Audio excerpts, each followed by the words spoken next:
ጠቅላይ ሚኒስትር አብይ አህመድ ለራስ ስትል ጣፍጥ አለበለዚያ ድንጋይ ነክተብለክ ትወረወራለክ የሚል መልእክት ለጠቅላይ ሚኒስትሩ ያስተላለፉት የትግራይ ፕሬዝዳንት ዶክተር ደብረጽዮን ገብረሚካኤል ጠቅላይ ሚኒስትሩ ሰሞኑን የሰጡት አነጋጋሪ መልእክት በተመለከተ ምላሽ ሰጥተዋል።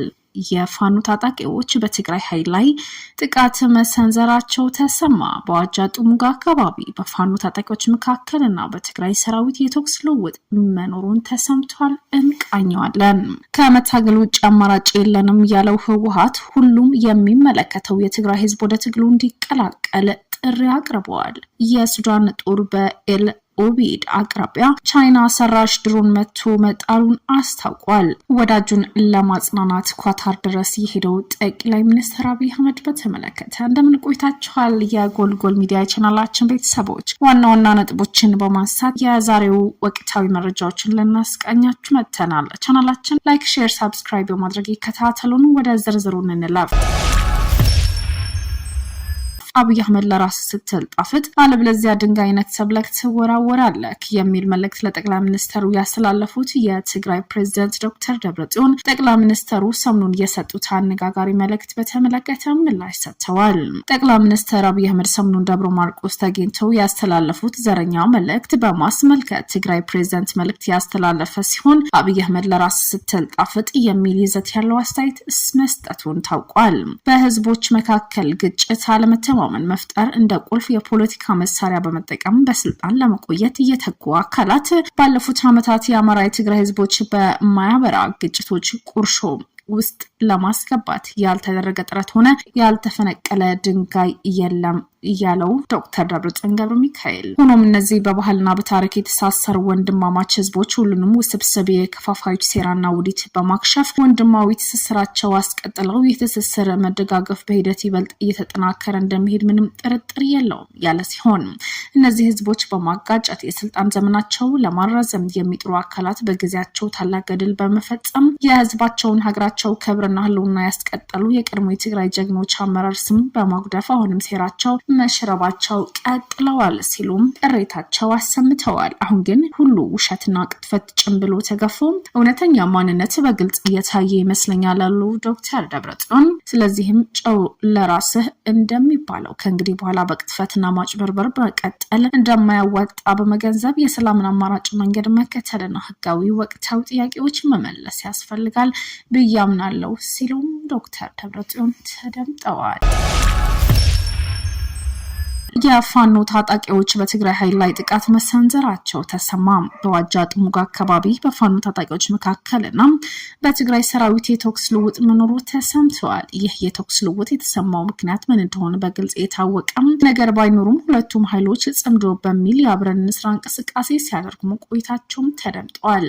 በዶክተር ደብረጽዮን ገብረሚካኤል እየተመራ ያለው ህወሓት የሚመራው ሰራዊት በርከት ያሉ እንቅስቃሴ እያደረገ ሲሆን ከኤርትራና ከፋኖ ኃይሎች ጋር አብሮ የመስራት እንቅስቃሴ መጀመሩን ህወሓት ሲያሳውቅ ታይቷል። የጠላት ወዳጅ ነው የሚል መርህ እየተጠቀመ ያለው የህወሓት ኃይል ጽምዶ የሚለው አካሄድ የምናጠናክርበት ሰዓት ነው። ይህ የፋኖና የህወሓት ሰራዊት ተኩስ መክፈቻቸው የተሰማ ባለው ሰዓት ነው። ይህ የፋኖና የህወሓት ሰራዊት ተኩስ መክፈታቸው የተሰማ ያለው። ስለዚህ ጉዳይ በሁለቱም አካላት የተሰጠ መግለጫ የለም።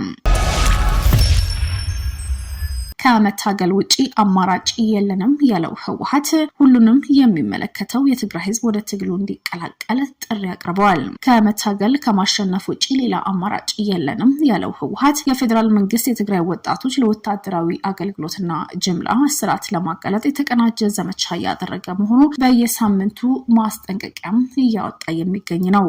መግለጫው በትግራይ ያለው የሰብአዊ ሁኔታ በአሁኑ ጊዜ አስደንጋጭ መሆኑ በመግለጽ የትግራይ ህዝብ በከፍተኛ እንቅስቃሴ ግረብ ውስጥ እንዳለና ለ6 ክረምት በመጥለያዎች ውስጥ በረሃብ በሽታ እየሞቱ መሆኑም አክለዋል። መግለጫው ህወሓት ጠቅላይ ሚኒስትር አብይ አህመድ የዘር ማጥፋት አምባገነን ብሎ እንደጠራው ከሷልና የትግራይ ህዝብ እንደ ህዝብ በእንቅስቃሴ ገደብና ወታደራዊ መቀራረብ ለማጥፋት ያለው እቅድ እየቀጠለ መሆኑም ተናግሯል። አገዛዙ የትግራይ ህዝብ ለመከፋፈል የወጠነው የተወሰኑ ካድሬዎች አገዛዙ የትግራይ ህዝብን ለመከፋፈል የተወሰኑ ካድሬዎችን እየተጠቀመ ለመሆንና የትግራይ ወጣቶች ከትውልድ ሀገራቸው ወጥተው ወደ አዲስ አበባና ሌሎች አካባቢዎች እንዲሄዱም ለማታለል ዘመቻ ያካሄደ መሆኑን አክለዋል። ከትግራይ የወጡ ወጣቶች በአገዛዙ የደህንነት ኤጀንሲዎች እየተሰሙ እንደሆነና አጀንዳዎቹ ወደ ኢትዮጵያ ጦር እንዲቀላቀሉ በተለያዩ ግንባሮች እንዲጠፉ እየተገደዱ እንደሆነ የቀሩት ደግሞ በእስር ቤቶች ውስጥ ታስረው በሽታና በሱስ እየሞቱ መሆኑን የገለጸ ነው መግለጫው። ህወሓት ወጣቶች የእስርና የሞት ሰለባ ከመሆናቸው በፊት ወዲያውኑ ወደ ቤታቸው እንዲመለሱ ጥሪ አቅርበዋል። የብልጽግና ስርዓት ጠላት ለመሆን የትግራይ ማንነት መኖሩ በቂ ነው ሲል መግለጫው ገልጾ ዘላቂ መፍትሄ ሊገኝ የሚችለው በመታገልና በማሸነፍ ብቻ እንደሆነም አክለዋል። የትግራይ ወጣቶች ለሀገር ህልውና ሉዓላዊ እንዲሰለፍ ጥሪ ያቀረበ ሲሆን ህወሓት የሚመራው መንግስት በግዳጅ ማፈናቀል ቅጥር እያካሄደ መሆኑ ሲሰማም ቆይቷል። እንደ ምሁራን የፖለቲካ ተንታኞች ገለጻ መንግስት የማፈናቀል የቅጥር ዘመቻን የተቃወሙት እያሰቃየ እያሰረ ነው ሲሉም የሚከሱ ናቸው። የሱዳን ጦር በኤል ኦቤይድ አቅራቢያ ቻይና ሰራሽ ድሮን መቶ መጣሉን አስታወቀ። የሱዳን መደበኛ ጦር ከፈጣን ሰጪ ድጋፍ ኃይል ጋር የሚያደርገውን ውጊያ በበረታበት በዚህ ወቅት በሰሜን ኮርዶፋን ግዛት በኤል ኦቤይድ ከተማ አቅራቢያ ዘመናዊ የቻይና ምርት የሆነችው ድሮን መቶ መጣሉ አስታውቋል። ጦሩ በአንድ ወር ውስጥ ተመሳሳይ ድሮን ምርት መቶ ሲጥል ያሁኑ ለሶስተኛ ጊዜም ተመልክቷል። የሱዳን መከላከያ ትላንትና ባወጣው መግለጫ የአየር መከላከያ ስርዓቱ FH-95 የተሰኘው ስልታዊ ድሮን ከኤል ኦቤይድ በስተሰሜን ምዕራብ አቅራቢያ መቶ መጣሉን የተገለጸው ወታደራዊ ተቋሙ ድሮኗን የጠላት ሰው አልባ አውሮፕላን ሲል የገለጻት ሲሆን ስለ ኦፕሬሽኑ ዝርዝር ሁኔታ ግን ተጨማሪ ማብራሪያ አልሰጠም። እንደ ሱዳን ጦር ገለጻ በአንድ ወር ውስጥ የተመታች ሶስተኛዋ የFH-95 ድሮን ናት። የመጀመሪያ ድሮን በሰኔ 25 ቀን በዋይት ናይል ግዛት በቴንደልዲ አካባቢ የተመታች ሲሆን ሌላኛዋ ደግሞ በሚቀጥለው ሳምንት ካርቱምና ሰሜን ኮርዶፋን በሚያገኘው አውራ ጎዳና ላይ መመታቷን ጦሩ አስታውቋል። ይህ FH-95 የተሰኘው ድሮን በቻይና የተመረተ መካከለኛ ከፍታ ላይ ለረጅም ሰዓታት መብረር የሚያስችል ለኤሌክትሮኒክስ ውጊያ እንዲሁም ትክክለኛ ኢላማን ለማጥቃት የምታገለግል ናት። የሱዳን ጦር እንዳለው ከሆነ የፈጣን ድጋፍ ሰጪ ኃይል RSF ድሮኗን ስልታዊ በመሆኑ መሰረተ ልማቶች ላይ ጥቃት ለመሰንዘር ለረጅም ርቀት ኦፕሬሽኖች የተጠቀሙባት ይገኛል። ጦሩ አክሎም RSF በካርቱም በዋይት ናይልና በሰሜን ኮርዶፋን የሚገኙ የነዳጅ የኃይል ማከፋፈያዎችና የሲቪል መሰረተ ልማቶች ለመምታት ድሮኖች ጥቅም ላይ የዋለ መሆኑም ከሷል። ወዳጁን ለማጽናናት ኳታር ድረስ ሄደው ጠቅላይ ሚኒስትር አብይ አህመድ ምን ገጠመው? ጠቅላይ ሚኒስትር አብይ አህመድ በሼክ ሐመድ ቢን ካሊድ ህልፈት የተሰማውን ሀዘን ለመግለጽ በትላንትናው ዕለት ኳታር ገብተዋል። የኢትዮጵያ ጠቅላይ ሚኒስትር አብይ አህመድ የቀድሞ የኳታር አሚርና የአሚር አባት የሆነው ሼክ ሐመድ ቢን ካሊፍ አልታኒን ህልፈት ህይወት ተከትሎ የኢትዮጵያ መንግስት ህዝብ ሀዘን ለመግለጽ ዶሃ መግባቱን የሚታወቅ ነው።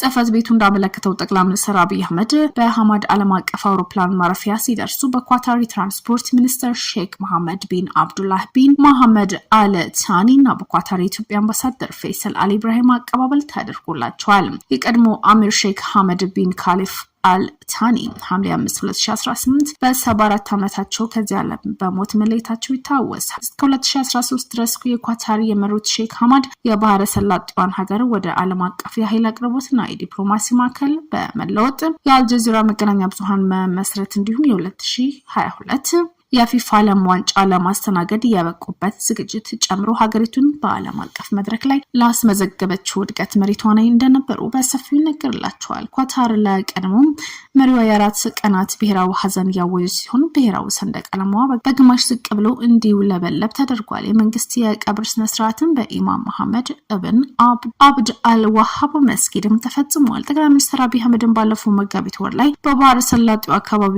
ውጥረት ከባባሰው የኢራን ጥቃት በኋላ አሁን ካሉት የኳታር አሚር ሼክ ታሚም ቢን ሐመድ አልታኒ ጋር በስልክ ባደረጉት ውይይት የኢትዮጵያን አጋርነት መግለጻቸው ይታወሳል። ይህ አሁን ያደረጉት የዶሃ ጉብኝት በኢትዮጵያና በኳታር መካከል ያለውን የጠበቀ ዲፕሎማሲ ግንኙነት ይበልጥ ያጠናክራል ተብሎም ይታሰባል። ለዛሬው ያዝናቸው ወቅታዊ መረጃዎች ይህንን ይመስሉ ነበር። ቻናላችን ላይክ፣ ሼር፣ ሰብስክራይብ በማድረግ ይከታተሉን።